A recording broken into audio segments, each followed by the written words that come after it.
আমাদের মধ্যে অধিকাংশই মনে করি যে আর্থিক সাফল্য শিক্ষা ও বুদ্ধিমত্তার ওপর নির্ভর করে, কিন্তু আসলে আর্থিক সাফল্যের চাবিকাঠি মানুষের আচরণ বা অ্যাটিটিউড বোঝার মধ্যে নিহিত থাকে। আপনি যখন বুঝবেন যে আপনার আবেগ ও বিশ্বাস আপনার আর্থিক সিদ্ধান্তগুলিকে প্রভাবিত করে, তখন আপনি আরও ভালো আর্থিক সিদ্ধান্ত নিতে পারবেন।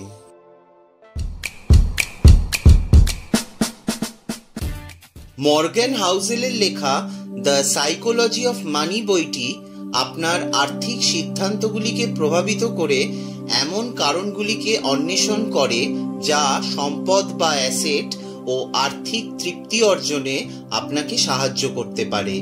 এই বইটি ধৈর্য বা পেশেন্সের তাৎপর্য এবং সময়ের সাথে সাথে অ্যাসেট গড়ে তোলার শক্তিকে বোঝায়। আর্থিক ফলাফলে ভাগ্য বা লাক ও রিস্ক বা ঝুঁকির ভূমিকা আছে গুরুত্বপূর্ণভাবে। নিজের ভাগ্যের ভূমিকাকে অবমূল্যায়ন এবং ফলাফল নিয়ন্ত্রণ করার ক্ষমতাকে মূল্যায়ন করুন। আপনাকে আপনার সঞ্চয়কে অগ্রাধিকার দিতে হবে। আর্থিক সিদ্ধান্ত নেওয়ার সময়, যেমন যখন কোনো বিনিয়োগ করতে হবে কি হবে না, বা কখন বাড়ি কিনতে হবে, তা আপনার আর্থিক সুস্থতার ওপর উল্লেখযোগ্য প্রভাব ফেলতে পারে। পরিবর্তিত পরিস্থিতিতে খাপ খাইয়ে নেওয়ার ক্ষমতার ওপর জোর দিতে হবে। নিজের ভুল থেকে শেখাই হলো দীর্ঘমেয়াদী আর্থিক সাফল্যের চাবিকাঠি। অনিশ্চয়তায় নিরাশ হবেন না, কারণ মনে রাখবেন আপনি ঘন ঘন ব্যর্থ হলেও আপনি এখনো সফল হতে পারেন। লং টার্ম ইনভেস্টমেন্টে সাফল্য অর্জনের জন্য আপনাকে অবশ্যই মেনে নিতে হবে যে মার্কেটের ওঠানামা হওয়ার সাথে সাথে আপনি অনিশ্চয়তা অনুভব করবেন। বিনিয়োগ করার সময় এটা অনিবার্য মেনে নিন। ব্যক্তিগতভাবে নিজের আর্থিক লক্ষ্যগুলির দিকে গুরুত্ব দিন। লক্ষ্য স্থির থাকলে আপনি অপ্রাসঙ্গিক তথ্য উপেক্ষা করতে পারবেন, যা আপনাকে খারাপ সিদ্ধান্ত নিতে দেবে না।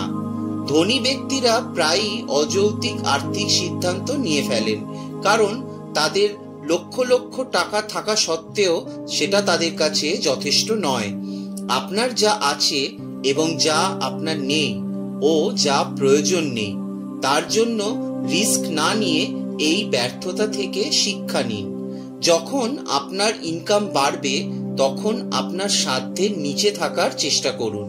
টেকনোলজি বিকাশের সাথে সাথে ইনভেস্টমেন্ট সম্পর্কে নতুন তথ্য ও ইনফরমেশন গ্রহণ করতে ইন্টারেস্টেড হন। দাম কমে গেলে কোনো ভুল ইনভেস্টমেন্ট করবেন না। কিছু মানুষ শো অফ করার জন্য নতুন পাওয়া অ্যাসেট ব্যবহার করেন। আমরা এখন যা দেখি তা দিয়ে মানুষের অ্যাসেট বিচার করা বন্ধ করা উচিত। এই বইটি আপনাকেও আপনার ভবিষ্যতের আর্থিক সিদ্ধান্তগুলি নেওয়ার ক্ষেত্রে গুরুত্বপূর্ণভাবে সাহায্য করতে পারে। এই ছিল মর্গ্যান হাউসেলের লেখা দ্য সাইকোলজি অফ মানি বই থেকে শিক্ষণীয় কিছু বিষয়, যেটা আমি আপনাদের সাথে শেয়ার করলাম।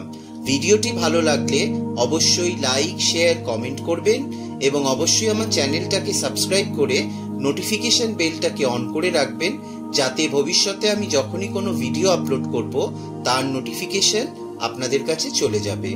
ধন্যবাদ।